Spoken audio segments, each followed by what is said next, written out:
All right. So it's said, never argue with a fool. People may not be able to tell the difference between who you are and who the fool is. And that's fine. I don't care if anybody thinks I'm a fool. But I do want to get at least one thing clear. I don't have any animosity, dislike, hatred of Puerto Rican people. I don't have any animosity, dislike, hatred of Jamaican people. I don't have any ill feelings towards anyone from other countries, ethnicities, races from around the world. Okay? So when I'm criticizing Colon's narrative about how much contribution and win Puerto Rican people and other people from islands had, it's not because of any animosity or anything like that. It's because of the myths that are being told about hip hop culture. And so I have two main arguments with Colon, and that's the fact that he is upholding these mythologies and these lies about the culture, and he's using poor scholarship, poor research, confirmation bias type research, and his own opinions as fact. And he's also using some subtle propaganda techniques. All right. Whether he knows it or not, whether it's a subconscious thing, I don't know. But he's expressing anti-blackness. And the way he's doing that is, first of all, his entire channel seems to be devoted to downplaying the Black American role in hip hop's development. And he's using different argument techniques to do that. But he's also said some very, very anti-black things. If you see my first video, he was talking about black. That's just a color. Look at my watch. That's black. That's one of the most anti-black things you can say. It's literally an alt-right type talking point where they want to erase the idea of blackness. There's another video where he claims there's no black community in the Bronx. And I don't know, it just seems so ridiculous to say, but he said it. Now, I don't know where that video is. He took down a handful of videos where he was supposedly debunking the trailer, which is funny, the trailer to Tariq Nasheed's upcoming documentary. And it seems like there's a couple other ones missing too. Now, he says it's to diffuse, I don't know, some animosity or something.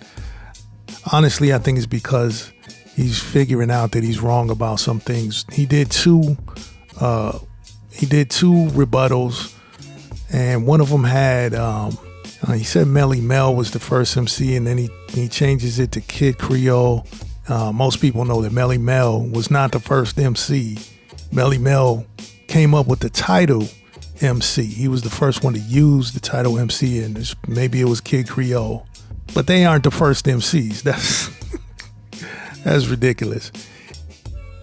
Anyway, so he took down a bunch of the videos. They're not up. I was going to respond to some of them. There's a lot of receipts in those videos. And, yep, they're gone. He says he stands by his word. And if he stood by his word, he would leave the videos up and just, if he changes his mind on something, just say, hey, I was wrong in this video, and now, I have new information. But he won't do that. If you look at the first video I put up about him talking about his watch, he said he didn't say that. But he won't admit he said that right when there's the proof of it. You know what I'm saying? So in one of the videos, now I think he took it down, he said there's no black community in the Bronx. I don't know. I really can't imagine any more anti-black statement, more than him just saying that there's no such thing as black people. I don't know. It's ridiculous. Let's look at some clips from Fat Joe. I want to see what Fat Joe has to say about that. About the N-word conversation. It feels like every few years it's Fat Joe can't use the N-word. And I'm like, well, Fat Joe, they've been saying that since the 90s. Like, why? It's in the book. Fuck the 90s. I was born. First of all, my projects is 90%. I'll give you 80% black. Still. My grandmother's projects is 99.9% black. Be clear. So I'm Spanish. I knew I was Latino, but the whole time I thought I was black anyway. So my mom's lived there 40 years before I was born. In this project. And I'm born, blonde hair, green eyes. She brings me, this shit crazy, right? She brings me there. The first thing they go, look at this little nigga Joey. He got green eyes. The minute I'm walking, the guys from the building's like, yo, look at that little nigga Joey, little fat Joey. That's all I knew my whole life, before even elementary. Then high school, then junior high. And so it's a lot of woke society or something going on these days, and Twitter and all. All right, so how is it possible that there's no black community in the Bronx, yet Fat Joe was brought up as a black man? He thinks he's black, he's using the N-word, you know what I'm saying? Hey, that's how he was raised. But how is there no black community in the Bronx? This don't make any kind of sense, man. Let's watch another clip from Fat Joe. He's telling basically the same story. You're Puerto Rican and Cuban descent. That's right. Right? Born in the Bronx. That's right. Hip-hop is a multicultural, multi-ethnic thing in the Bronx, right? Back when you were coming up. What questions did you have about your race and your background when you were at a young age? You know, I grew up black. And so... What does that mean, Joe? I'm going to tell you. My hood is 80%, 90% black. My projects, my neighborhood was dominantly black. My grandmother's neighborhood was 99.9% black, where there was no popular Latinos and nothing like, you know, if they did, they was out the way. And so that's where I grew up. My mom's lived there for 40 years in that community. So she's from the community. They love Miss Ruby, this, that. And so when I'm born, I'm not listening to salsa and all that. I'm listening to Gloria Gaynor. I'm listening to Stephanie Mills. I'm listening to I Will Survive. Oh, that's what my house was playing, right? And so it's hard for people to fathom that there were no social media. There was no Instagram. There were no nothing like that. So I grew up, blonde hair, green eyes, knowing I'm Latino, but thinking I'm black. Don't know how to explain it to you any other way, right? And so it wasn't until I went to high school and met another Latino brother that was a real dude. And he said, yo, come hang out with me in my hood. And 10 blocks away was like another world. So when we went to his hood, it was 90% Puerto Rican, Latino flags in the window. All right, so how is it possible that there's no black community in the Bronx, but Fat Joe grew up as a black kid? He grew up all the way to high school before he realized that there was a Puerto Rican community. How's that possible? Now, Colon has deleted the video. He's not standing by his words. You know, maybe he has figured out that there's too many errors in the things he was saying. You know, maybe he is trying to quash some of the animosity or something. I think it's the former. I think he's really trying to get away from some of the stuff he said because it doesn't make any sense. All right. But there's plenty of other material for me to deal with on his channel. All right, so let me go to one of his interviews. This is with Gman. People will probably recognize this picture. I think if you just Google Park Jams, this will come up. And I think it's a little bit interesting. I mentioned that, you know, it's black and white. I happen to know that this is a color picture. I think it's black and white to make it look a little bit older. I think this is from about 82. You know, oftentimes they'll put this picture up and talk about, you know, the 70s. This is not from the 70s though. So let me just play this clip here. Does G-Man embrace his Honduran side? You know, I guess it's meant to trigger a certain type of response. One person has a question for you. Let me read this question for you. The question is, does G-Man embrace his Honduran side? Do I embrace the Honduran side? Yes. Yeah, I embrace the Honduran side. That's my father. Of course you do. Yeah. That's me. That's my DNA. That's my DNA. It's all in me. Like how I carry myself, something that my father had to be of that nature. You know, how strict I am, you know, that how I can be has to do a lot to do with my father. You know, and it's nothing that I have to do like intentionally. It comes naturally. It comes naturally. All right, so you know, this is the racial element. These people want to, you know, I joked about it in the comments. They want to take his image and throw up a Honduran flag behind it, even though he wasn't born in Honduras. You know, his father was. But for them, it's about his racial background or his ethnic background, not his culture. All right. All right, let's go to this next clip. And I think he's using a little bit of a subtle trick, which is dishonest on his part. You know, maybe he doesn't realize he's doing it. All right.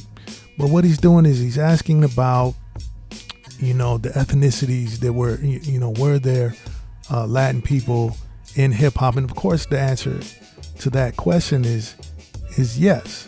So while G-Man is formulating an answer, you can see him formulating the answer. So he's passing off G-Man's answer as talking about the inception. See, he won't ask him, is hip hop black culture? He won't ask him if the four elements come from a black culture. Instead, he's going to ask this little subtle question so that it kind of frames it like that's what he's answering when he's actually not. Let's listen to it. You know, and I get, you know, people always trying to, anyway, but when it comes to hip hop, what's a beautiful thing is that hip hop culture embraces all cultures. And so, you know, there's this tension in the air that the Latino people, the Puerto Ricans, anybody who has Latino heritage, they really weren't part of hip hop. They really weren't part of, you know, making hip hop what it was, its inspiration, its contributions. I definitely disagree with that because I know that Latinos were part of the inception of the culture. You see how he looked down like that? Come on, man. He knows he's not being honest. All right. I'm gonna tell you, my partner know more about this than anybody because he talked to this dude named Raul. He was a Spanish dude. He was a DJ way before me and him got together in 1973 or 4. We got together to be DJ. He used to always talk about this DJ named Raul that lived in Mitchell Projects. And that Rock and Roll was talking about Raul like as if Rock and Roll knew him. And then he said, Rock and Roll, where was you at? I was there. Where was you? I didn't see you. Man, you just going on something that somebody else is telling you. All right, so let's go to this next clip. This is another question about ethnicity. Like I said, it's about race instead of culture with Colon and his crew. All right, because it's his crew here asking these questions. Somebody just asked if you knew what ethnicity was Raul. Was he Puerto Rican? Was he? Because they don't. I believe Raul was Spanish, man. Because that's how my partner used to say. He said, "Yo, man, Raul, man, Spanish." And every time I seen him, he had curly hair. Like he had curly hair. He was kind of tall, skinny. He always had curly hair. You know, but and Raul. Huh? Spanish people come from Spain, bro. Spanish people come from Spain. I don't think Raul was from Spain. He had they been Puerto Rican, like you're not Spanish. You're Honduran and African American, right? So we got to make sure we get that right because we're not from Spain. We're Puerto Ricans, Dominicans, Cubans, Haitian. All right, so here he's trying to tell Gman what to call himself. Don't call yourself Spanish. You know what I'm saying? Like, how you gonna tell a man what to call himself? And Colon does that here and there. You know, there's no such thing as black. And here he's telling a man he can't call himself Spanish. And it's a little bit weird. I know why he's doing that, and that's because black people use the word Spanish when they're talking about people. And he didn't like that. All right. So it's interesting to me that he's gonna correct Gman about using the word Spanish and try to correct him about his own heritage and what he should call himself. Meanwhile, now the video's gone, all right? At the end of the video, this dude, Randy, supposedly his musical consultant, is going off on, calling black, I don't know, he's using the N-word, he's talking about buck dancing and all this stuff. Colon says nothing. He leaves it. Maybe he took it down because of that. I don't know. Now I understand why people are recording Colon's videos, because he's taking them down. He's not standing by his word. There's another part of this video that I actually have a little snip because I took a note. I took a video note just so I could refer to it later. You know what I mean? Because at the time, we wasn't looking at it in that aspect. We were looking at it as just having fun, doing something different that we could catch another eye, that we could do the party and everybody was going to find out, yo, that nigga did this, he did that. Yo, that nigga's nice. That's what you want. So, Colon is going to correct Gman for using the word Spanish and describing himself as Spanish. But he lets his musical consultant come on and disrespect black people, talking about buck dancing and banjos and he was talking about all the black pioneers. He was selling them crack. I mean, this ridiculous stuff. And then his guest here, Junebug, calls himself the N-word. Colon doesn't care about that. Now, why is that, though? Because these Puerto Ricans have assimilated into black culture to the degree that they see themselves as black. Because it's not the same in reverse. There's no black people walking around calling themselves spics or some type of derogatory word for Puerto Rican. Not at all. It's Puerto Ricans who have assimilated into American culture and with hip hop into black culture. See, I'm talking about culture. I'm not talking about race. Yeah. Watch your language. Yeah, watch your language. Watch your language. Watch your message. I'm sorry about that. No, I'm good.